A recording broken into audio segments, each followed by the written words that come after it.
Assalamualaikum warahmatullahi wabarakatuh. Perkenalkan, saya Nila Oktaviara Mandani dengan akhiran NIM 175 dari Psikologi 4D.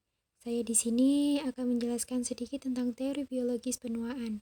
Nah, untuk penuaan itu sendiri adalah proses berkurangnya kemampuan tubuh untuk memperbaiki dan mempertahankan fungsi normalnya. Penuaan merupakan proses alami. Dalam teori biologis ini akan dijelaskan mengapa penuaan itu dapat terjadi.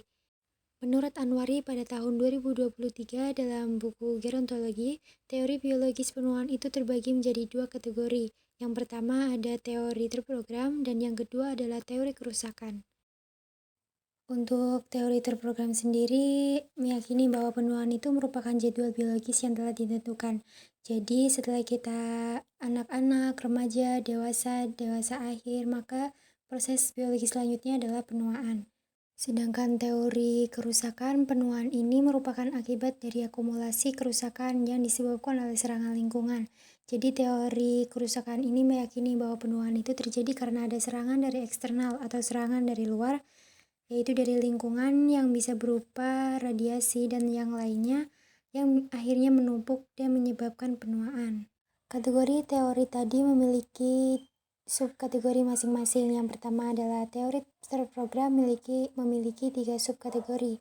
Yang pertama adalah umur panjang terprogram. Teori ini meyakini bahwa penuaan adalah proses yang terprogram dalam DNA setiap orang.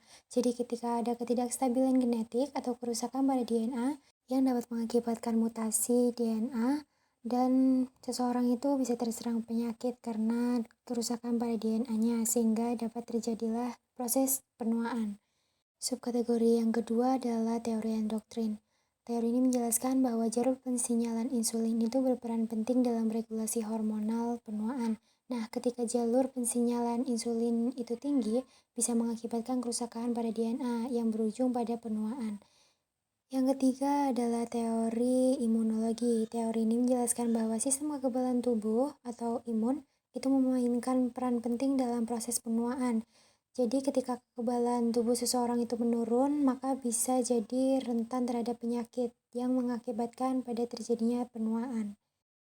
Selanjutnya adalah subkategori dari teori kerusakan. Nah, teori kerusakan ini terbagi menjadi 5 kategori. Yang pertama adalah teori wear and tear.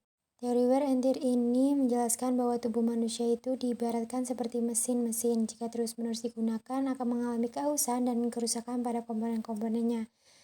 Sama halnya dengan tubuh manusia, jika terus-menerus digunakan maka akan mengalami kerusakan dan juga penuaan. Untuk memperlambat proses penuaan, kita dapat menjaga kesehatan tubuh dan juga kesegaran atau kebugaran tubuh. Yang kedua adalah teori radikal bebas. Nah, teori ini menjelaskan bahwa penuaan adalah akibat dari kerusakan sel yang disebabkan oleh radikal bebas. Jadi, peningkatan frekuensi terpapar polutan dari lingkungan seperti asap rokok dan pestisida atau yang lainnya itu dapat mengakibatkan penuaan. Yang ketiga adalah teori rantai silang. Teori ini menjelaskan bahwa penuaan itu terjadi akibat adanya penumpukan protein yang rusak dan saling terikat sehingga membentuk struktur yang tidak dapat berfungsi dengan baik. Kerusakan pada protein ini bisa disebabkan oleh gaya hidup yang tidak sehat. Selanjutnya adalah subkategori keempat, yaitu kerusakan DNA somatik. Nah, teori ini tuh menjelaskan bahwa penuaan adalah akibat dari kerusakan DNA yang terus-menerus terjadi pada sel-sel tubuh. Sebetulnya beberapa kerusakan DNA itu bisa diperbaiki, namun sering bertambahnya usia, kemampuan memperbaiki ini tuh menurun dan kadang tidak sempurna. Selain itu, proses untuk memperbaiki DNA tersebut juga membutuhkan waktu yang lama.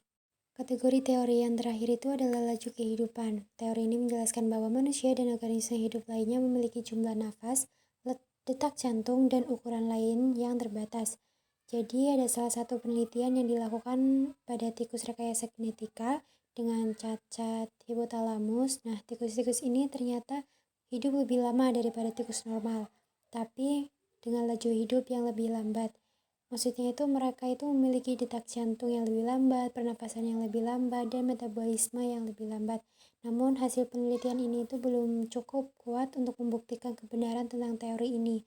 Jadi masih diperlukan banyak lagi penelitian yang dilakukan untuk memahami hubungan antara laju kehidupan dengan laju hidup dengan umur seseorang.